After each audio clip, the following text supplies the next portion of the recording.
Hi everybody. So we're kind of still finishing out. This is mostly horizontal stabilizer, but we kind of bounce around a little bit.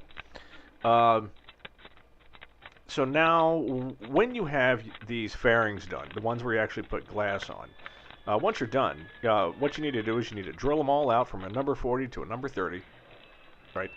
I'm going to go ahead and I'm going to epoxy up the washers on the inside, like I've done for the rudder and the elevators.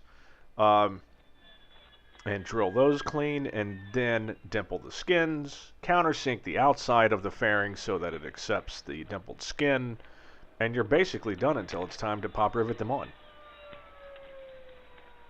Little side adventure here because I hadn't done any of that to the vertical stabilizer fairing either. So, again, drill them out, final drill to number 30s, epoxy the washer on. Again, the washer is my thing. It's not in the instructions. It just helps make a better bond when you're pulling the pop rivets. And then countersink and you're done. Now, with all of that done and ready, we also have to fix the other fairing. So one of the fairings, and this is back for the horizontal stabilizer, not the vertical. So I did the side that you saw me drilling in the beginning. I did that one right. I got the sanding just right. And as you'd seen me do, I've also, I made a layer of carbon fiber, not fiberglass, and it bonded perfectly well straight to the existing fairing. But the other one, I really oversanded it. I mean, it was a complete cluster. So had to fix. So here's the new one, right? So basically, I learned my lesson, ordered a new one, and this one is that little thing is a lot more expensive than you would think. I'm not going to say what it is, but let's just say it hurt. So this time, I'm putting the elevator on, and I'm doing it right, incrementally and slowly. So again, first thing you do is you cut the slat so that it fits. Then using the existing elevator, which is in place, you then mark that fairing so that you can see just how much you need to take off. Snips do a very good job of getting the rough dimensions cut. Then it's merely just taking a file, filing, sizing over and over and over. I think it do about a dozen times-ish. And once you know that you've got minimum clearance and it'll actually work, as you can see me here, I'm actually doing the now that's the number 40 countersinking, not the number 30 that we talked about before.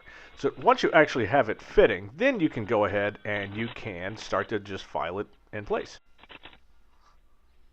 Which is what you see me doing here. Much easier. File, fit, file, fit. So once that's done and the gap is, acceptable, then we can plan on starting the next, or the actual carbon layover for it. So I'd made two before, but I did one at so there's an angle in them, right? But I did it at too great of an angle, and so that's what actually prompted me to start sanding the original fairing past the point where it was useful and screwing it up. So I'm gonna make a new template, and I made sure that the bend in the middle fit the fairing perfectly before I started doing it.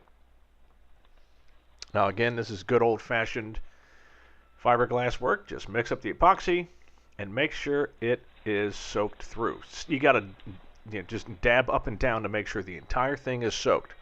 And I mean every square inch. You want to get all the air bubbles out. You want it to be perfect. Because, you pop the form off the mold, and then you turn it over, and you got this beautiful, glossy, glassy, smooth carbon fiber finish, except for this tiny little area about the size of a nick chip on your windshield. And that's where you forgot to push it down. And you don't want to do that. Right? Make it look professional. So here we are the next day. There I am just drilling out all of the washer areas and having the camera pointed in a very bad direction, as usual.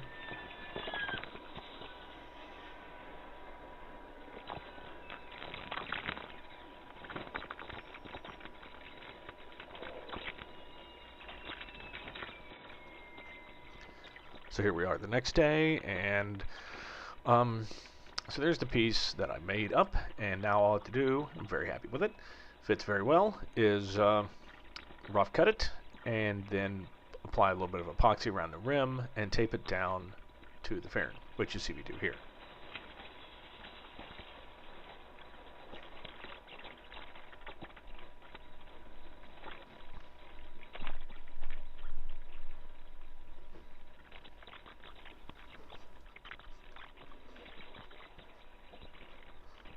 And then that just sits and sets.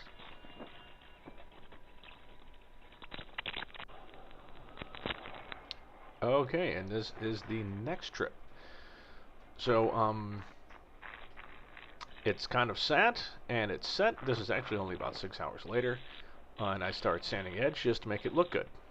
And then I fudge up, and I accidentally crack where the two pieces are laminated on top of each other, because I put the piece that's on the inside. So what you hadn't seen is that it's actually supposed to be on the inside. So I had to put a whole extra load of epoxy to kind of put the two pieces back together, and it worked perfectly fine. I let it sit for 24 hours, and it was good. And there you saw me just doing the final sanding, and it's hard to tell from here, but it actually fits. So now it's just a matter of drilling out the number 40s to number 30s and epoxying on the washers, which we'll do in the next video.